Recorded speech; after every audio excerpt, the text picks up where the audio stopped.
Assalamualaikum warahmatullahi wabarakatuh. Kami dari kelompok 3 yang beranggotakan saya Rina Aidevani NIM 4022000185. Saya Retno Farika NIM 402200188. Perkenalkan, nama saya Risa Advani, NIM 402200194. Perkenalkan, nama saya Rizky Aisrohadi, NIM 4022000197. Saya Sevia Widiawati dari kelas Perbankan Syariah H dengan nomor induk mahasiswa 402200200. Perkembangan teknologi komputer di industri perbankan. Yang pertama adalah perkembangan teknologi informasi komputer. Seiring dengan kemajuan teknologi di bidang transaksi, perbankan mulai menggunakan teknologi berbasis komputer untuk mempermudah transaksi dengan nasabah.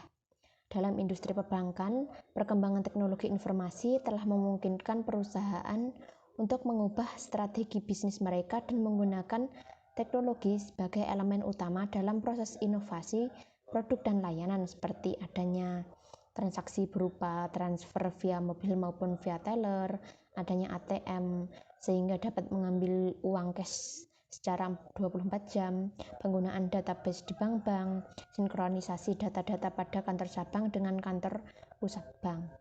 Nah, melalui jaringan komputer, hubungan atau komunikasi kita dengan pelanggan menjadi lebih efisien dan cepat. Contohnya dengan email dan telekonferensi.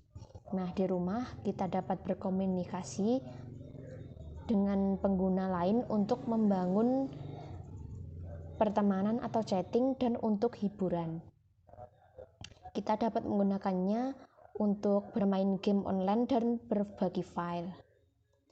Nah, yang kedua adalah ketersediaan teknologi dan dampaknya. Karena persaingan sengit antara pertemuan yang dihasilkan dari telekomunikasi dan teknologi informasi, banyak terobosan dan kemajuan teknologi dalam telematika telah dibuat. Bagi industri perbankan yang mengutamakan efisiensi, kepercayaan, dan layanan nasabah, maka sangat penting untuk menyusun struktur operasionalnya dengan memperluas ketersediaan kemajuan teknologi dan berkualitas tinggi untuk pertumbuhan dan bisnis. Nah, teknologi dan dampaknya bagi perbankan yang pertama adalah internet. Internet adalah jaringan modem komputer ke komputer dengan kecepatan tinggi di seluruh dunia untuk informasi publik. Setiap orang dengan PC yang dilengkapi modem dapat berkomunikasi, bertukar informasi, atau sekedar melakukan pencarian informasi global berkat Internet Service Provider atau ISP yang terhubung ke International Internet Gateway. Yang kedua adalah intranet. Komunikasi intranet untuk penggunaan internet yang memungkinkan anggota staf untuk berbagi pengetahuan dan informasi, atau media untuk menyebarkan informasi kebijakan bisnis alih-alih majalah, buletin dalam komunikasi internal perusahaan atau private network. Yang ketiga adalah extranet. Jaringan komunikasi yang dibangun antara bisnis untuk bertukar informasi dan melakukan bisnis dengan dan di antara pemasok, klien, dan pebisnis lainnya. Yang keempat, World Wide Web atau WWW. Fasilitas internet dengan pertumbuhan tercepat yang menawarkan kemampuan untuk membuka atau mengirim informasi melalui saluran ataupun hypertext. Terlepas dari ukuran atau jarak informasi, entitas ini memudahkan komputer manapun yang terhubung ke web untuk langsung mendapatkan informasi umum dari setiap komputer lain di internet.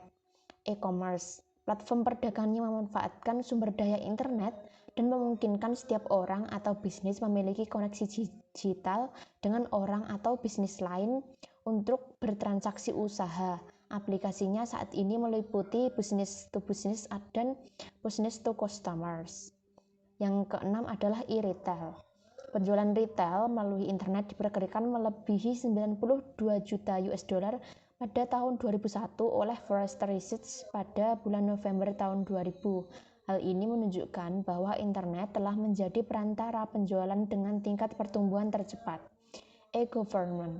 Sistem informasi pemerintah berbasis internet yang dirancang untuk meningkatkan layanan masyarakat secara cepat dan terjangkau. Aplikasi seperti KTP, pajak, fiskal, dan SIM online adalah contohnya. E-Research, salah satu jenis sistem informasi pengelolaan bagi hasil eksplorasi atau SDA, pengelolaan sumber daya alam di mana pemerintah sebagai pemilik hak pengelolaan mengembangkan situs internet dengan informasi tentang segala aspek kekayaan alam, termasuk isinya, pedoman pemanfaatan, keuntungan skema sharing, dan prosedur pembayaran. LAN sharing, dengan keterbatasan penggunaan fungsi, akses data, dan menjaga keamanan setiap database pengguna, maka merupakan teknologi optimalisasi jaringan yang dapat digunakan di bank dan LAN nasabah secara bersamaan. Yang terakhir adalah portal, yaitu pintu masuk ke internet yang memungkinkan pengguna untuk mencari, berbagi informasi, dan memperoleh informasi terkini untuk melakukan transaksi online atau e-commerce dan lain-lain. 10 kemajuan teknologi telematika yang tercantum di atas ini bekerja sama sebagai satu unit dan memiliki dampak langsung pada tren pasar dan persaingan. Nah, selanjutnya akan dilanjutkan oleh Risa Advani. Sistem aplikasi perbankan. Definisi kerangka atau sistem kerja aplikasi perbankan adalah penggunaan komputer dan alat pendukung dalam mengelola operasi akun yang mencangkup pencatatan, perhitungan, pengiktisaran, pengklasifikasian, dan pelaporan semua kegiatan dalam divisi penyimpanan uang. Kegiatan ini dapat menggabungkan organisasi, akuntansi, manajemen, pemasaran, atau bidang lain yang mendukung pengelolaan kegiatan perbankan. Sistem aplikasi yang bisa dikatakan hampir semua bank sudah menerapkan sebagian atau seluruhnya adalah sistem pengolahan aplikasi atau application processing system yang berkaitan dengan pengelolaan dana masyarakat atau deposit application system. Selanjutnya, kriteria pemilihan perangkat lunak komputer yang baik sesuai dengan kebutuhan bank secara umum berdasarkan pertimbangan sebagai berikut. 1. Kemampuan dokumentasi atau penyimpanan data. 2. Keluasan. 3. Sistem keamanan. 4. Kemudahan pengoperasian. 5. Sistem perlaporan. 6. Aspek pemeliharaan. 7. Source code. Sistem keamanan dan pengawasan internal pada aplikasi perbankan. Industri perbankan adalah salah satu bidang jasa yang secara ekstensif menyelenggarakan layanan dengan memanfaatkan media elektronik e-banking. Sebagian besar bank pada saat ini bahkan mengandalkan teknologi informasi dan media elektronik sebagai basis layanannya, sehingga layanan perbankan yang diselenggarakannya kini menawarkan berbagai kemudahan yang dapat dimanfaatkan masyarakat setiap saat dan di mana saja, tidak dibatasi jarak, ruang, dan waktu. Jenis teknologi atau e-banking dan media elektronik yang digunakan antara lain adalah 1. Layanan perbankan online. 2. Layanan jaringan mesin ATM. 3. Layanan jaringan EDC. 4. Layanan phone banking. 5. Layanan internet banking. 6. Layanan kartu kredit. Aspek pengamanan. Layanan perbankan elektronik, seperti halnya teknologi lainnya, memiliki berbagai kekuatan yang harus diwaspadai dan diantisipasi. Selain memiliki manfaat dan kemudahan yang luas yang meningkatkan eksistensi manusia, dan juga sebagai tugas bersama, masalah keamanan membutuhkan partisipasi aktif dari semua pemangku kepentingan. Semua pihak yang terlibat dalam pemanfaatan teknologi ini harus saling bekerja sama secara kooperatif. Oleh karena itu, semua komponen yang saling terkait harus memikul tanggung jawab untuk mengatasi dan juga meningkatkan upaya untuk mengurangi risiko dan mencegah kecelakaan serupa di masa depan apabila terjadi insiden atau kejadian yang terkait dengan kerentanan. Misalnya, jika konsumen tidak menyadari potensi kekurangan dan kerentanan dalam sistem elektronik yang digunakan, bank mungkin tidak menawarkan keamanan. Di sisi lain, jika bank ceroboh atau gagal memantau dan terus meningkatkan keamanan sistem, bahkan konsumen yang rajin pun dapat menjadi korban. Ini juga akan menjadi tantangan untuk mengambil tindakan hukum terhadap setiap orang yang harus bertanggung jawab apabila peraturan pemerintah lemah dan aparat penegak hukum tidak memiliki alat yang diperlukan untuk mengikuti kemajuan sistem dan teknologi. Selanjutnya adalah titik kerawanan. Secara umum, ditemukan beberapa titik lemah yang perlu diwaspadai dan diperbaiki ke depan. Ada 4, yaitu yang pertama, kerawanan prosedur perbankan. Proses identifikasi dan konfirmasi yang tidak efektif untuk klien potensial paling menonjol, karena Indonesia belum menerapkan Single Identity Number atau SIM yang terintegrasi antar departemen terkait penyelenggaraan pelayanan publik. Sangat mudah memalsukan identitas dan membodohi sistem validasi bank, yang pada akhirnya akan berujung pada penyalahgunaan rekening, fasilitas, dan juga layanan. Kemudian, titik yang kedua yaitu kerawanan fisik. Mayoritas kartu ATM yang digunakan bank saat ini menggunakan magnetic strips sebagai pengganti security chip atau smart card. Sangat mudah untuk menduplikasi kartu jenis ini. Bahan baku dan peralatan untuk mesin fotokopi kartu magnetik ini sudah tersedia di pasaran dengan biaya yang sangat rendah, sesuai ketentuan Bank Indonesia. Saat ini hanya kartu kredit yang diganti dengan smart card. Dilansir pada Januari tahun 2010. Karena metode kejahatan berkembang lebih cepat, penting untuk lebih sering melakukan perubahan jenis kartu dan kemajuan teknologi. Kemudian, titik yang ketiga yaitu kerawanan aplikasi.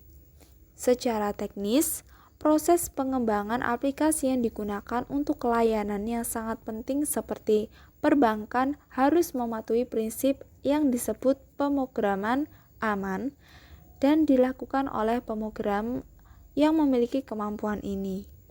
Selain itu, aplikasi ini harus menjalani audit rutin, uji penetrasi untuk mendeteksi celah keamanan, dan peningkatan untuk memastikan keamanan dan menutup kerentanan aplikasi. Titik yang terakhir yaitu titik kerawanan perilaku. Kelemahan manusia adalah salah satu alasan utama insiden keamanan di bidang teknologi informasi, baik itu staf di industri perbankan, klien, atau aparat penegak hukum.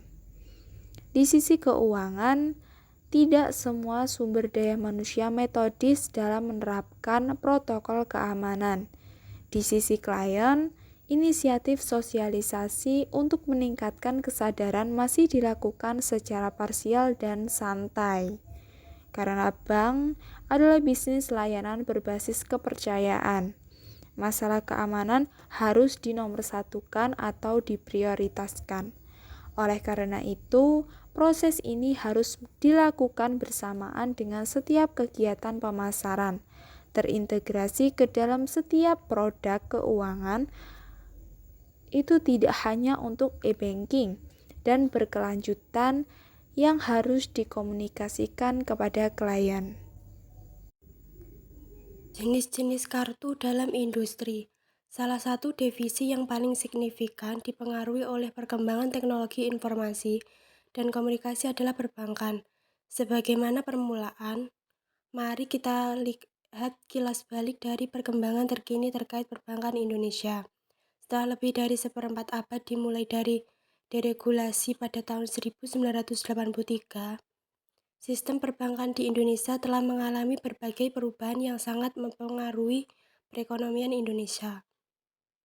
Titik terendah perbankan itu sendiri terjadi beberapa waktu belakangan ini pada keadaan darurat multidimensi yang terjadi pada tahun 1997 yang dikenal dengan istilah krisis moneter. Kilas balik yang bergejolak itu tidak menghalangi peranan perbankan sebagai sumber sektor ekonomi yang paling sentral peranannya dalam memobilisasi dana masyarakat. Pertama, masyarakat Indonesia masih menaruh kepercayaan pada perbankan sebagai alternatif investasi dan sebagai institusi penyimpanan dana. Fungsi agent of trust ini tentunya membawa konsekuensi terhadap pentingnya masalah integritas dan individu di bidang perbankan. Kedua, angka tersebut menunjukkan dominasi atau ketergantungan pada bank sebagai lembaga penyimpanan sekaligus lembaga pembiayaan dalam perekonomian di Indonesia. Ketiga, jumlah aset dan dana masyarakat yang luar biasa tentunya membutuhkan kapasitas atau efisiensi yang tinggi, baik secara kelembagaan maupun sumber daya manusia di bidang perbankan. Kapasitas institusi dan individu yang bergerak di industri perbankan tersebut tentunya memerlukan fasilitas atau alat bantu dalam pengelolaan dana dan berbagai layanan jasa keuangan terkait lainnya. Disinilah fungsi dari teknologi informasi dan komunikasi di industri perbankan. Jenis-jenis teknologi e-banking. 1. Anjungan tunai mandiri atau ATM. Terminal elektronik yang disediakan oleh lembaga keuangan atau perusahaan lain yang memungkinkan nasabah untuk melakukan penarikan dari rekening simpanannya di bank melalui setoran, cek saldo, atau pemindahan dana. 2. Komputer banking.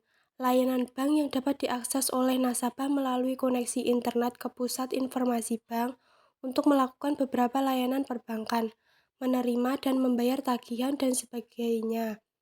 3. Debit or check card.